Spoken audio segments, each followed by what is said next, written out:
Merci. Bonjour tout le monde. Donc, alors je ne suis pas Pascal Devatine, je suis Eric Proa. Mon collègue s'excuse parce qu'il était en déplacement aux États-Unis. Donc merci pour votre invitation. Donc je vais vous présenter le programme éducation que l'on propose autour de la solution de modélisation 3D qui est SolidEdge. Donc je fais partie, je suis consultant depuis une petite année chez Siemens PLM Software, donc un éditeur de logiciels, pas que dans la modélisation. Mon intervention va se dérouler en deux phases. Je vais vous passer un certain nombre de slides pour vous expliquer un petit peu les innovations que l'on propose. Et dans un second temps, il y a une démonstration technique du produit pour vous montrer effectivement en quoi on considère que l'outil révolutionne aujourd'hui les approches de modélisation et de conception. Donc dans cette seconde phase, je vais un petit peu hausser la voix parce que je ne pourrai pas tenir le micro et tenir également les manettes. Non, ça va aller, je vous remercie.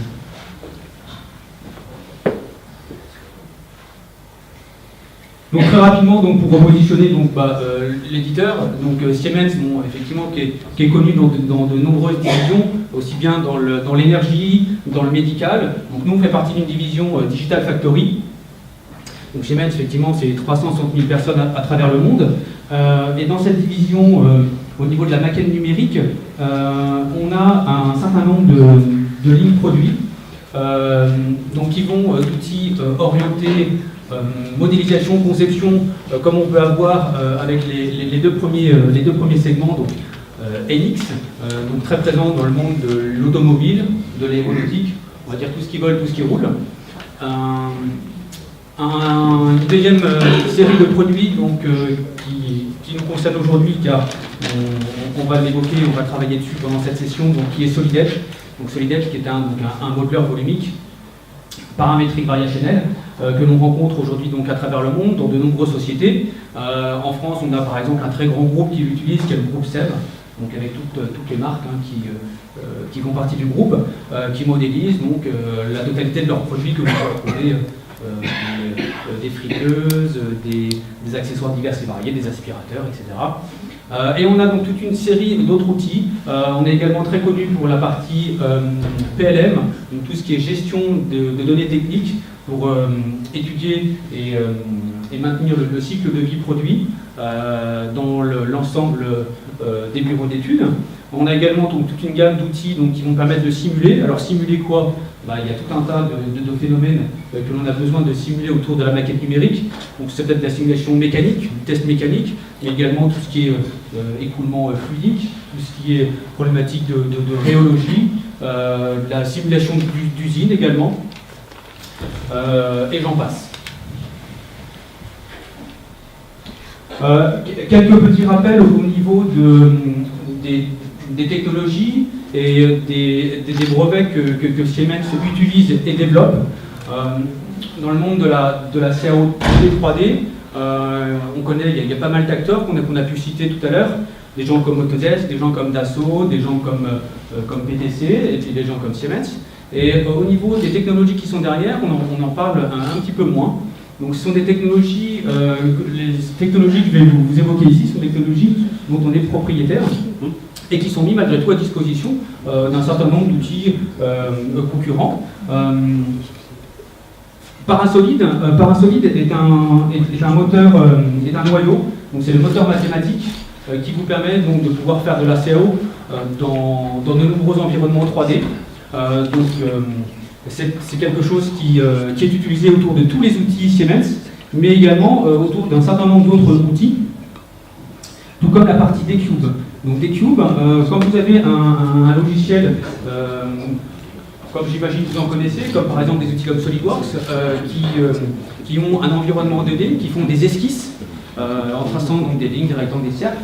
Quand vous créez en fait des relations géométriques, derrière en fait c'est des cubes qui vous permettent de venir créer de l'intelligence au niveau du 2D. Pareil au niveau d'un assemblage, quand vous êtes sur un assemblage et que vous créez des relations entre des pièces, derrière, en fait, cette technologie, c'est des tubes qui vous permettent donc, de pouvoir monter un assemblage à partir de plusieurs pièces. Voilà, donc dans la présentation, il y avait donc quelques exemples d'éditeurs qui utilisent des cubes, donc toute la partie solver 2D et 3D, que vous connaissez, j'imagine. Et puis donc également donc Parasolid. Donc là, on a plus de 120 éditeurs. On connaît souvent Parasolid en tant que format. Bah oui, tiens, j'importe ou j'exporte du Parasolid. Mais derrière, c'est bien plus que ça. Donc c'est un moteur mathématique. Donc également au niveau de l'actualité de Siemens, donc Siemens fait donc pas mal de développement et également pas mal d'acquisitions. Voilà, donc pour les dernières, donc on a une série de sociétés qui ont été rachetées. Je ne vais pas m'étendre sur tous ces rachats, mais toujours pour se développer au niveau des outils de simulation, au niveau de la maquette numérique. Donc on a dernièrement Mentor Graphique, qui va renforcer, on va dire, notre position au niveau des besoins qui sont de plus en plus importants au niveau de la mécatronique. Donc tout ce qui est développement de cartes électroniques et des besoins mécaniques, le tout intégré. Donc c'est des choses sur lesquelles on va s'orienter aujourd'hui avec également Siemens.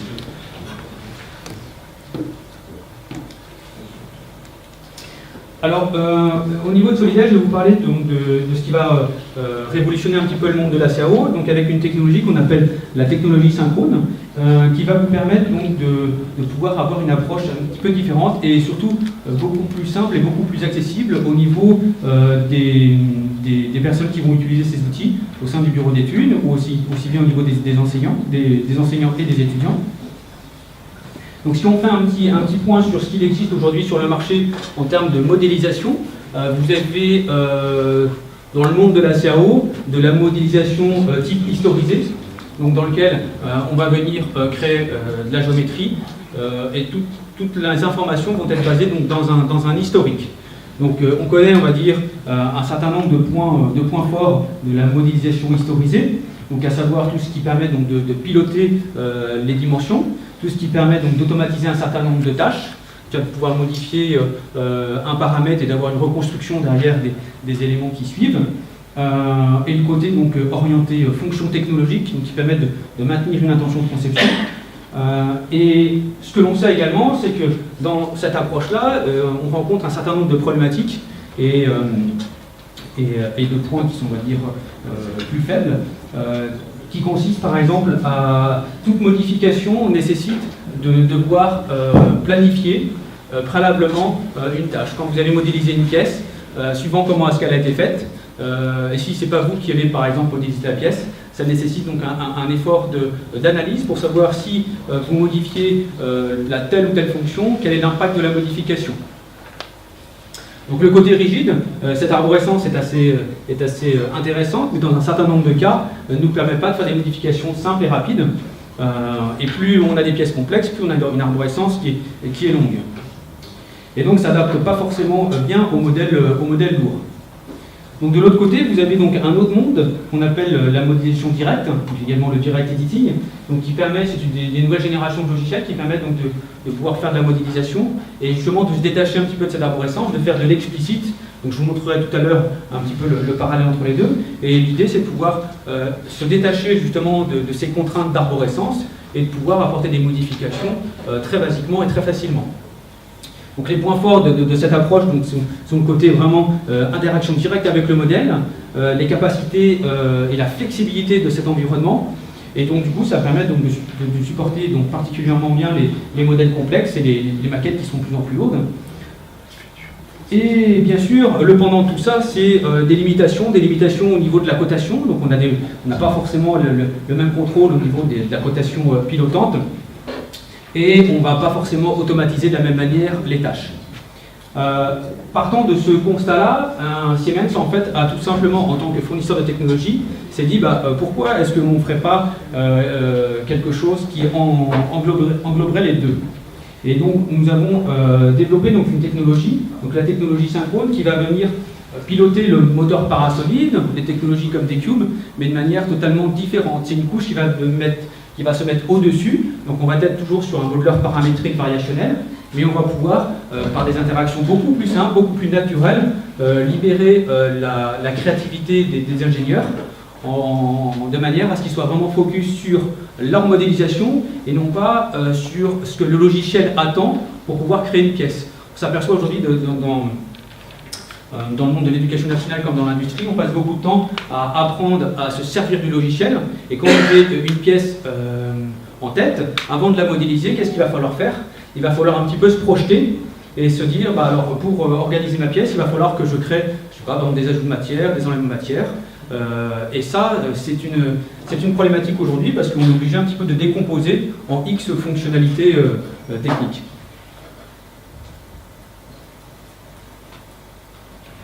Donc on parlait donc d'arborescence, hein, donc voilà, une arborescence, donc voilà, c'est ce que vous pouvez avoir donc, sur la droite de l'écran. Donc c'est ce qui constitue une pièce. Donc une pièce, plus elle est complexe. Imaginez que dans le groupe SEB, hein, quand ils font de la pièce plastique, hein, c'est pas des centaines, mais des fois c'est 300, 400, 500 fonctions technologiques. Et cette arborescence est une arborescence qui est linéaire et qui est séquentielle. Ce qui fait que lorsque vous modifiez la deuxième fonction ou l'avant-dernière fonction, la totalité de l'arborescence va être recalculée, le système va remettre à jour tous les paramètres. Et donc plus il y a de paramètres, plus c'est long. Donc ce que je disais tout à l'heure, avant de se lancer dans la conception, il faut définir un petit peu la recette pour savoir voilà, quelles sont les fonctions, quelle est la meilleure stratégie pour faire ça. Et quand c'est pas forcément vous qui avez fait la pièce, mais c'est un collaborateur, vous recevez la pièce et vous devez apporter des modifications, et ce qu'il va falloir faire, c'est déjà un petit peu analyser comment est faite cette structure avant de faire la moindre modification. Également, les problématiques de cette arborescence, c'est pour tous ceux qui ont fait un petit peu de modélisation, j'imagine sur des produits comme SolidWorks ou des outils comme CATIA, qui ont une arborescence de ce type-là, on est toujours confronté à des problématiques, je modifie une fonction et derrière j'ai des erreurs de reconstruction. Tout simplement parce que c'est les limitations du paramétrique. Si je modifie une esquisse qui pilote le modèle 3D, si jamais je vais un petit peu au-delà de la valeur, ça va me mettre en erreur un certain nombre de fonctions, comme un congé, comme une dépouille. Donc ça, c'est des choses que l'on rencontre très souvent. Donc partant de ce constat-là, on a développé cette nouvelle technologie qui aujourd'hui est disponible, et je vais vous le montrer donc, dans cette présentation, où je vais poser le micro et vous montrer ce que cela donne concrètement autour d'un petit scénario dans lequel on va venir modéliser une série d'éléments, et vous allez pouvoir juger par vous-même, voir un petit peu cette approche qui est réellement différente. Je vais m'arrêter sur la partie présentation pour ne pas dépasser le timing et essayer même de rattraper un petit peu le retard.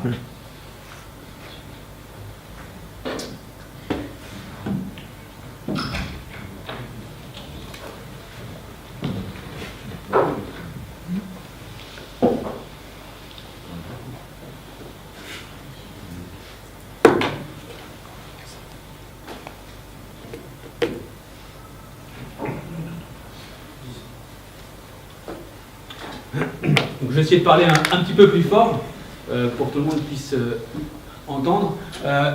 On va travailler sur la version ST9 de SolidEdge. Donc ça correspond à la 29e version majeure depuis sa création. Dans cet outil-là, je vais vous montrer un petit peu les fondamentaux. Pourquoi est-ce qu'on a remis en cause aujourd'hui quelque chose qui, on pourrait croire, fonctionne relativement bien? Tout simplement, on est parti d'un constat très simple. C'est il y a une dizaine, quinzaine d'années, quand on faisait de la modélisation, quand on faisait de la conception, on utilisait des planches à dessin. Et après, donc très rapidement, on est basculé sur, on va dire, des planches à dessin électroniques, parce qu'on a fait donc de la CAO sur des outils comme AutoCAD et tout un tas d'autres outils 2D. Et quand on veut faire une modification sur un outil 2D, comment est-ce que l'on procède? On utilise des outils relativement simples, dans lesquels, tiens, cette pièce-là qui a une vue de face ou une vue de gauche, on va tout simplement faire une boîte englobante, indiquer par exemple un point de départ et dire, ça, je le déplace, je le translate de 20, 30, 40 mm. D'accord ? Si je veux par exemple déplacer ici cette petite rainure, je vais pareil faire une boîte englobante, capturer les éléments, et puis je vais translater comme ceci. Si je veux par exemple rapprocher cette face-là de celle-ci, alors je le ferai en deux étapes, je prendrai cette partie-là et je me translate de temps. D'accord ? Donc tout ça en fait, c'est un élément qui n'a pas forcément, on va dire, de notion de relation, donc d'accroche entre entités. Mais je vais tout simplement revenir en arrière, voilà, pour vous montrer comment, aujourd'hui, avec cette technologie synchrone, on pourrait apporter les mêmes modifications. Alors, ici, je vais tout simplement basculer dans un environnement 3D. Donc, j'ai juste besoin, au niveau du système, de lui dire que j'envoie cette géométrie sur un modèle 3D. Donc, le système va tout simplement capturer la géométrie et me basculer ça sur un environnement 3D. Donc, de là, avant, il fallait automatiquement passer dans l'esquisse parce qu'on était dans un système esquisse pilote fonction. Donc si je veux modifier quelque chose, il faut revenir dans l'esquisse parce que l'esquisse pilote le modèle 3D. Et quand je fais une première fonction, après il faudra faire une deuxième fonction, une troisième fonction. Tout était défini dans le 2D. C'est-à-dire toute la partie cotation dimensionnelle se faisait exclusivement dans le 2D. Ce qui fait que si jamais j'avais une problématique dans l'esquisse, une entité qui disparaît ou une valeur qui est trop importante, on pouvait avoir des erreurs.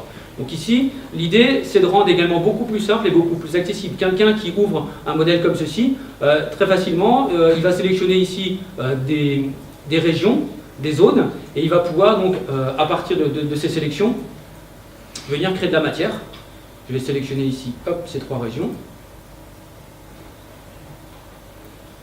Indiquer une profondeur, ce qui n'est pas, on va dire, c'est pas forcément ce qui nous intéresse.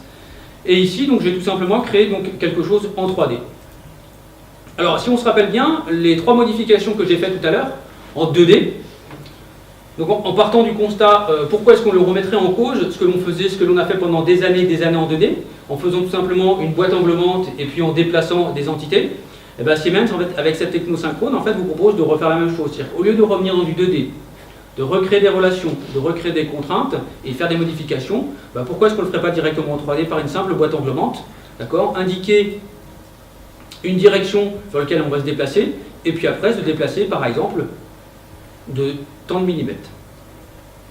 Donc au-delà de ça, on se dit très bien, ok, c'est intéressant, ça fonctionne, mais le système en fait propose pour vous automatiquement, malgré que ça n'a pas forcément été créé dans l'outil maître, des intentions de conception. C'est-à-dire, en fait, quand je vais déplacer cette rainure-là, le système, en fait, va être capable d'identifier s'il n'y a pas des éléments qui sont collinéaires, symétriques. Donc, c'est exactement, en fait, ce qu'il a identifié, ce que je vois ici sur la droite. Donc, je pourrais lui enlever les notions de symétrique et de décalage pour, en fait, déplacer que le côté gauche et pas le côté droit. D'accord ? Et comme on est effectivement également très proche de l'environnement Windows, dans Windows, quand vous voulez dupliquer un élément, qu'est-ce que l'on fait? On fait du CTRL-C ou également souvent on maintient la touche CTRL. Donc cette rainure par exemple, je veux la dupliquer, je vais tout simplement maintenir la touche CTRL, je vais me déplacer dans la direction qui m'intéresse et je vais tout simplement dupliquer la rainure. Donc également pour rendre plus simple les approches de modélisation et de conception, au lieu de revenir sans cesse dans le 2D qui pilote le 3D, etc., on s'est dit mais pourquoi est-ce que le 3D, une fois qu'on l'a, pourquoi est-ce qu'on ne piloterait pas directement le 3D? Aujourd'hui c'est le cas, on est aujourd'hui une des rares solutions qui en fait permet, indépendamment de savoir comment ça a été conçu, c'est-à-dire que vous pouvez être au bout d'1 heure de travail, vous êtes arrivé sur cette pièce-là, vous n'êtes pas obligé de rembobiner votre arborescence pour venir recréer une cote. Si vous voulez créer une cote qui va de là à là, vous allez non seulement la poser en 3D, d'accord, et vous allez pouvoir en plus l'éditer en 3D. Donc là, c'est toujours une solution qui est totalement paramétrique, parce que comme vous le voyez, quand vous avez une cote qui est définie, vous pouvez directement l'éditer, la paramétrer. Et également, au lieu, en temps normal, pour supprimer par exemple cet enlèvement matière qui est ici, qu'est-ce qu'il aurait fallu faire? Il aurait fallu, sur un outil traditionnel, revenir dans l'esquisse, supprimer le cercle, reconstruire la fonction. Mais le fait de supprimer le cercle, peut-être que ça aurait créé des erreurs. En tout cas, il aurait fallu que je recrée une ligne pour fermer cette géométrie, sinon ça génère une erreur tout de suite, ça me fait un profil ouvert. Ici, en fait, on propose, donc dès qu'on sélectionne la face, le système met des informations comme par exemple le rayon et le diamètre, mais si moi je veux le supprimer, je fais supprimer au clavier, ça disparaît. Donc partant de ce constat-là, vous avez compris que si vous voulez supprimer par exemple cette partie-là, vous pouvez la supprimer en la sélectionnant. Si vous voulez au contraire uniquement dimensionner la distance qui va de ici par exemple, vous allez pouvoir mettre la cote. Au-delà de pouvoir mettre la cote, une fois de plus, dans les limitations que vous pouvez avoir sur des outils traditionnels, quand vous mettez une cote dans une esquisse, vous avez toujours une origine, ce qui fait que quand vous modifiez la valeur, elle se modifie dans le sens que le système vous impose, et pas dans le sens que vous souhaitez. Là, en fait, on a redonné de la liberté en disant, ok, peut-être que le système me propose de modifier naturellement dans ce sens-là, d'accord? Ici, donc, je pourrais prendre d'ailleurs toutes les faces ou seulement certaines faces. Mais moi, en tant qu'utilisateur, pas de chance, si je voulais changer la profondeur. Donc ici, je peux interagir et donc du coup changer le fond en maintenant ou pas ici une notion de décalage. Donc ça, je le contrôle également directement sur le modèle. Vous avez un contrôle complet de la maquette et du modèle. Le système ne vous impose rien.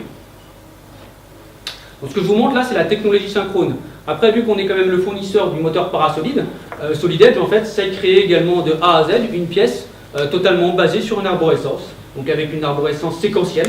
Donc on appelle ça dans Solid Edge le mode ordonné. C'est ce que l'on fait depuis les années 95, sauf que depuis maintenant quelques années, on propose cette alternative qui permet donc à de nombreux utilisateurs de pouvoir aller beaucoup plus vite dans leurs approches de conception.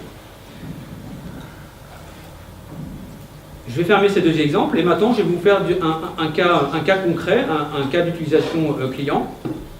Donc je vais m'appuyer rapidement pour vous montrer et vous expliquer ce qui va se passer sur quelques slides. Donc Solid Edge en fait propose un certain nombre de choses, hein, aussi bien au niveau de la modélisation, mais également au niveau de la simulation. On en reparlera tout à l'heure. La partie également fabrication, usinage, donc que ce soit de la fabrication additive, que ce soit de l'usinage également. On a tout un tas d'outils dans la société hein, qui sont développés, qui vont autour de Solid Edge, mais également pour gérer les données, également tout un tas d'applications qui sont disponibles gratuitement sur les différents Windows Store ou le Play Store. Donc ici, je vais m'appuyer en fait sur un exemple client, donc une société anglaise en fait qui développe en fait des outils assez novateurs. C'est la société Mastermover, et donc ils ont créé donc un système de manutention donc, qui permet donc, de déplacer des charges relativement importantes avec une assistance. Donc on a un système hydraulique qui permet donc de venir accrocher une charge et après donc avec des moteurs électriques avec des accus pouvoir avoir une assistance et déplacer très rapidement et très simplement des charges qui peuvent être des petites charges comme des charges de plusieurs tonnes. Hein. Donc ça, ils ont voilà, c'est un outil qui est utilisé dans différentes sociétés.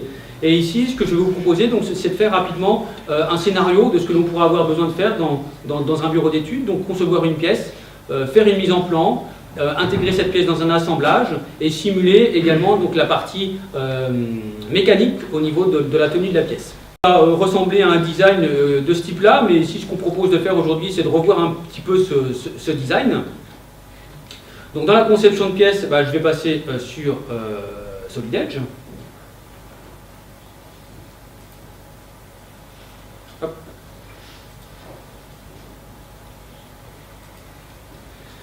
Alors, on va ouvrir donc la maquette en question.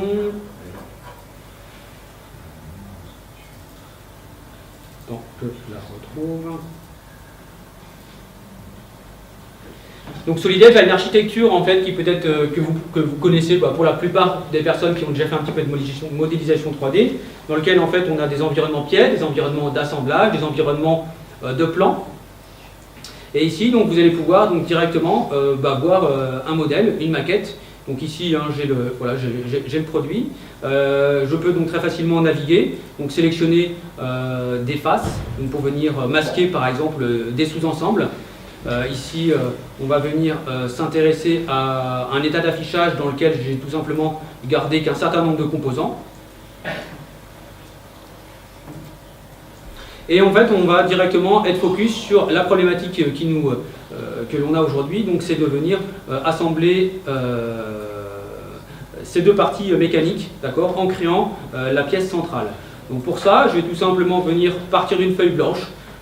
Dans ce scénario, en fait, on va partir d'une feuille blanche pour créer cette nouvelle géométrie en s'appuyant donc sur cette nouvelle technologie.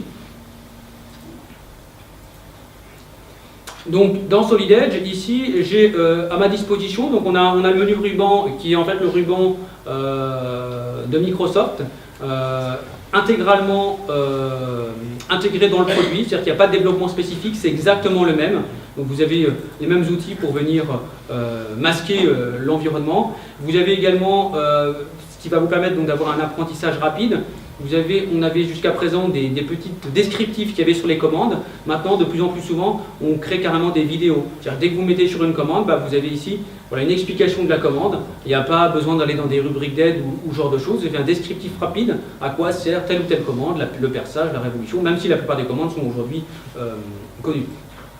Vous avez également ce qu'on appelle un menu radial qui vous permet donc d'accéder directement aux principales commandes. Et ce que je vais utiliser en fait dans cette présentation, c'est que je ne vais pas en fait utiliser les commandes classiques dans les commandes et dans les menus. Je vais directement être focus sur la zone graphique.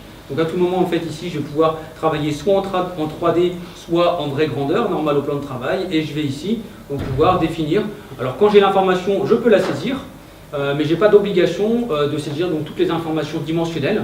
Je vais pouvoir par la suite, une fois que j'ai créé ces deux premières entités, passer très rapidement en 3D. J'ai juste besoin de sélectionner les entités, définir une hauteur. Donc là en fait ce que vous voyez en 3D au niveau des dimensions des codes, c'est ce qu'on appelle des PMI. Donc c'est une norme en fait qui me permet donc de voir autour de la maquette des informations donc aussi bien dimensionnelles mais également des annotations. Et le but de ces annotations c'est qu'elles soient toujours lisibles quel que soit le point de vue. Donc ici à tout moment, si j'ai oublié de dimensionner un paramètre, donc je peux ici à tout moment venir rajouter une cote et là les cotes je peux directement les porter sur le modèle 3D en édition dynamique. J'ai également la capacité, tant que je suis dans une phase de recherche et développement, de pouvoir éditer le modèle directement en s'appuyant sur les phases. Je ne suis pas obligé de passer par les cotes. Si je suis en phase de recherche et développement, je peux directement tirer sur cette phase-là pour lui dire bah, tiens, je voudrais bien 50 mm. À ce moment-là, c'est un phénomène inverse qui va se passer, c'est la cote qui va se mettre à jour. Donc vous avez les deux possibilités. Vous pouvez soit piloter le modèle par la cotation, soit directement par interaction sur les faces. Ensuite, comment est-ce que l'on pourrait rajouter de la matière sur la partie supérieure? Je vais tout simplement faire appel à mon outil, au ruban. Une simple ligne suffit ici pour venir modéliser. Le système automatiquement du coup crée deux régions. Donc si je sélectionne cette région, je n'ai pas besoin d'aller lui dire si je veux ajouter ou enlever la matière. Dans la mesure où si je vais vers le bas, le système va identifier que si je vais du côté de la matière, il faut enlever de la matière. Et à l'inverse, si je vais vers le haut, je vais pouvoir donc lui demander d'enlever de la matière. Je peux également lui indiquer une opération. Ici, je veux soustraire une valeur à la hauteur totale. Et donc, du coup, ici, je vais pouvoir donc, continuer à modéliser cette pièce. À tout moment, je vais pouvoir faire appel à des commandes assez classiques dans le monde de la CAO, des rayons. Donc, on va pouvoir ici appliquer donc, des congés sur les arêtes. Vous pouvez vous appuyer directement sur les arêtes porteuses, qu'elles soient visibles ou non. On pourrait comme ça enchaîner donc, un certain nombre de rayons. Le système également a une intelligence qui vous permet d'établir et de sélectionner automatiquement les arêtes internes. Donc le système sait effectivement si on est sur une arête interne ou sur une arête externe. Je vais pouvoir lui demander de sélectionner ici et de mettre un rayon 2 sur les arêtes internes et sur les arêtes externes. Ici avec la molette, vous voyez, je peux directement éditer les valeurs. Donc c'est toujours avec un résultat graphique et c'est instantané. Arrivé à ce niveau-là, vous pouvez donc à tout moment, si vous avez besoin d'informations, rajouter ici une cote. Voilà, moi j'ai oublié par exemple de mettre une cote entre la largeur de cet élément-là. Qu'est-ce que je fais? Automatiquement, je vais tout simplement poser la cote et ici saisir la valeur. Je veux ici une valeur de 45. La valeur est créée. Maintenant, je vais lui demander tout simplement donc, de venir enlever de la matière. Donc on va venir faire une ouverture sur cette partie-là. Voilà, je m'appuie sur la face. Alors je peux travailler ici en vraie grandeur, dans l'orientation qui m'intéresse. Voilà. Et je vais ici lui demander donc, de faire une géométrie. Si vous connaissez l'information, vous pouvez d'ores et déjà donc, taper la valeur du diamètre. À ce moment-là, il va automatiquement vous créer la cote. Mais si ce n'est pas le cas, vous pourrez donc à tout moment, par la suite, venir créer les dimensions qui vous manquent. Donc, ici, je vais également compléter le dessin avec cette partie-là.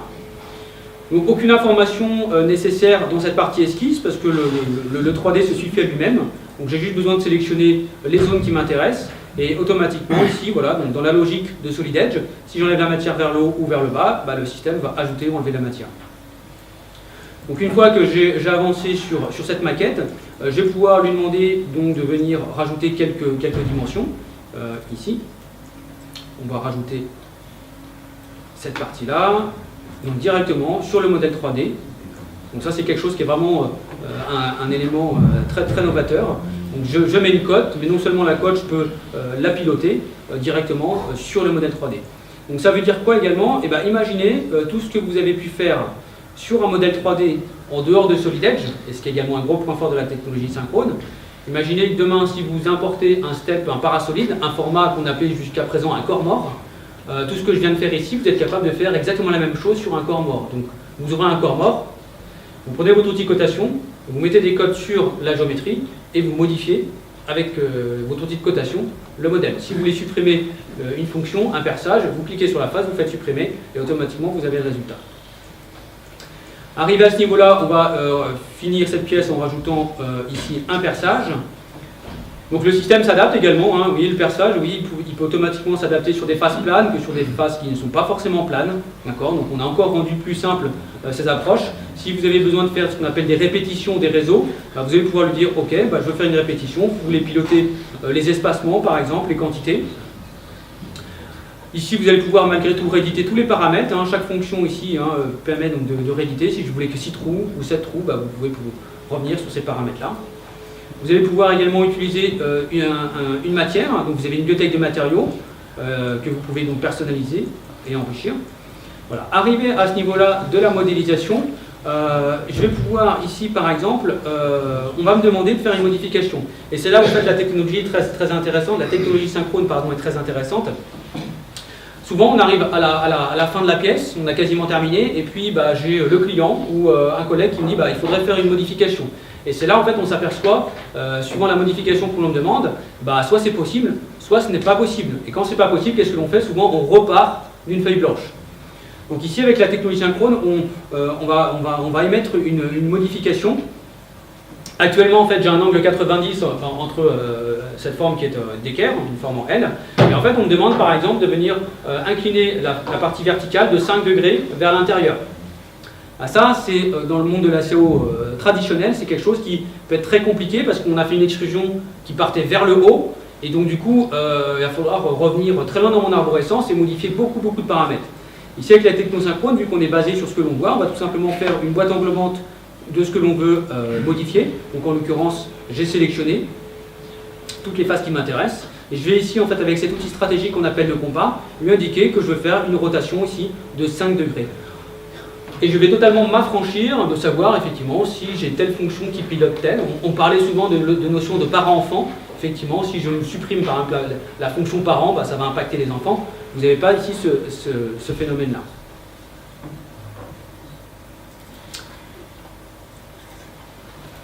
J'enregistre cette pièce-là et on va passer donc à un environnement de plan. Donc comment ici produire une mise en plan? Je vais vous montrer, c'est très simple. J'ai juste besoin de lui dire crée-moi une mise en plan, donc normalisé. Le système il est normalisé, donc automatiquement il va me proposer ici de faire des projections, vue de gauche, vue de droite. Il propose également directement de faire des vues de perspective. Je vais aller très vite, je vais ici rajouter que quelques informations. Donc rajouter quelques informations, c'est comment récupérer les informations 3D. Je vais pouvoir lui demander de récupérer ici toutes les informations dimensionnelles. D'accord. Vous allez pouvoir après très facilement ici rajouter les codes qui n'étaient pas forcément présents sur le modèle 3D.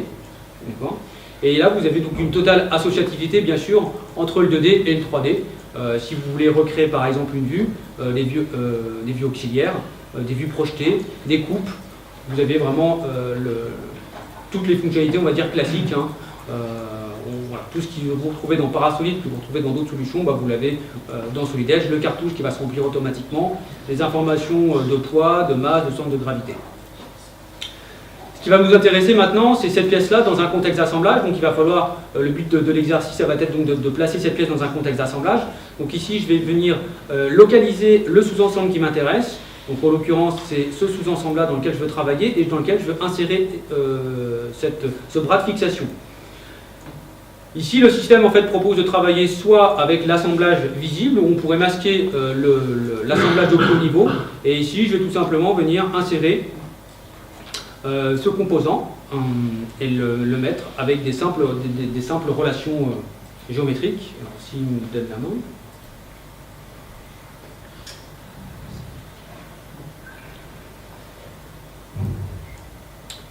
Alors, je vais aller l'insérer par l'explorateur Windows. Pas très grave. On va revenir sur le répertoire dans lequel j'ai enregistré la pièce.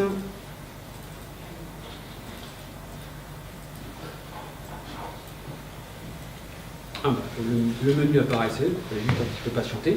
Donc différentes méthodes, soit j'accède ici à ma station de travail par le menu contextuel qui est ici, soit je peux accéder directement de l'explorateur Windows. Après cette pièce, donc j'ai besoin de la positionner. Donc ici, j'ai juste inséré la pièce dans le contexte de l'assemblage. On a simplifié considérablement également les approches pour assembler des pièces, parce qu'on passe beaucoup de temps dans les assemblages. J'ai plus besoin d'aller choisir les types de relations qui m'intéressent pour venir mettre une coaxialité, une coïncidence de face. Ici, automatiquement, le système va le déduire. Si je prends une face cylindrique, par déduction, il va se douter qu'il n'y a pas 36 000 solutions. Donc ici, en l'occurrence, il va me proposer un alignement d'axe. Si au contraire, je veux par exemple ici venir voir les degrés de liberté, je peux déplacer la face. Si je veux mettre un appui-plan entre les deux faces, je sélectionne la première, la deuxième. Le système crée les relations. Et si pour terminer, je vois que j'ai plus qu'un seul degré de liberté, je pourrais mettre un parallélisme avec une autre des faces du modèle. Arrivé à ce niveau-là, effectivement, je considère que la pièce me convient, donc je vais tout simplement quitter ce sous-ensemble-là et je vais ici repositionner ce sous-ensemble qui est ici autour de mon bras de fixation. Donc là, de la même manière, je vais pouvoir lui dire comment est-ce que je veux assembler. Donc là, j'ai une commande assembler, donc toujours avec cette information qui me permet de retrouver facilement le principe d'utilisation de la commande. Donc je vais d'abord positionner ça. Donc on voit toute la partie hydraulique ici qui suit. Donc tous ces éléments-là ont été créés dans un contexte d'assemblage, donc se remettent automatiquement à jour. Et ici, je vais repositionner cette partie-là.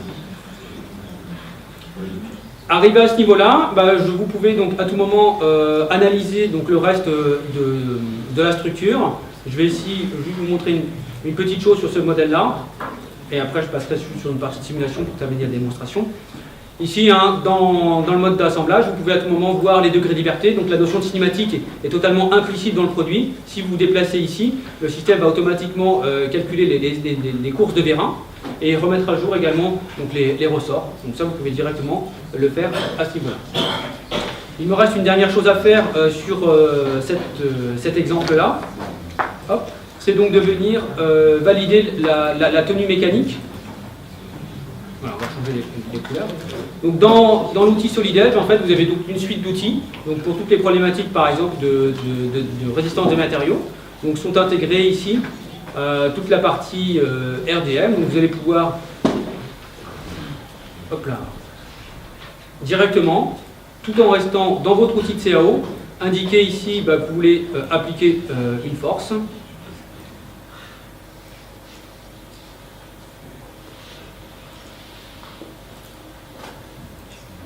On va mettre un chargement de 150 newtons. Par exemple.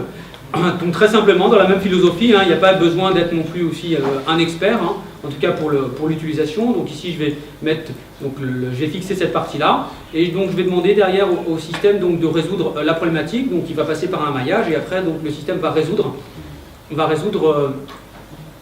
la problématique demandée. Ce qu'il faut savoir, c'est que derrière, ici, vous avez donc Nastran qui calcule. Alors, le solver Nastran également fait partie des outils dont Siemens est propriétaire et développe activement. Pour rappel, Nastran, c'est quelque chose qui fait foi dans le monde du calcul. C'est les initiales de NASA, Structural Analysis, issu du programme Apollo dans les années 60-69. Donc, c'est aujourd'hui un code source qui fait foi pour tout ce qui est, on va dire, analyse RDM. Donc là, on va pouvoir tout de suite voir les contraintes maxi, les contraintes de von Mises et forcées sur cette partie-là, et du coup peut-être apporter des modifications. Donc le système ici vous propose directement de sortir un rapport. Vous avez juste besoin ici d'appuyer sur le bouton « Créer un rapport ». Le système va récupérer toutes les informations de votre étude et vous allez lui demander par exemple de créer un rapport. Le système va capturer ces informations, vous proposez de mettre ça soit sous format Word ou HTML, et là vous aurez le résultat de votre étude.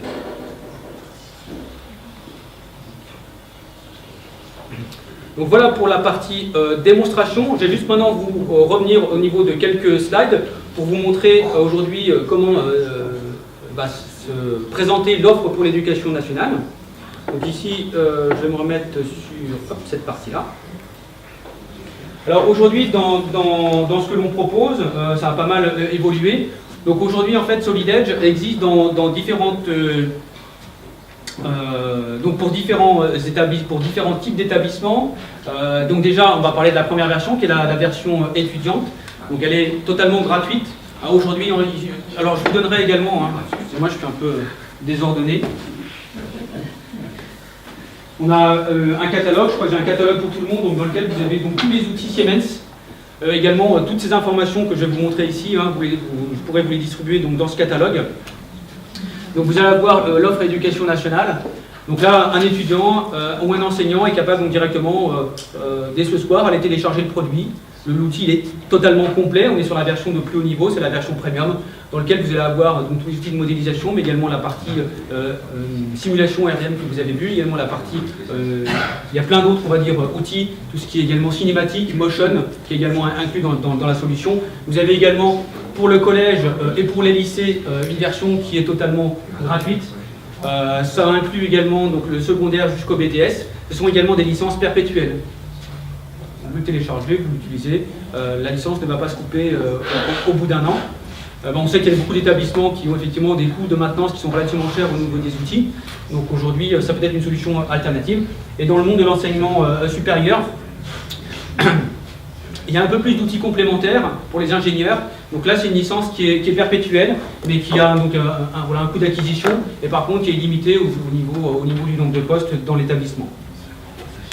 Donc voilà, si je détaille ça, donc tous ces liens-là, vous les avez. Alors au niveau également de ce qui est important, je pense pour les enseignants, c'est les ressources pédagogiques. Donc ça également, on a pensé à tout cet aspect-là.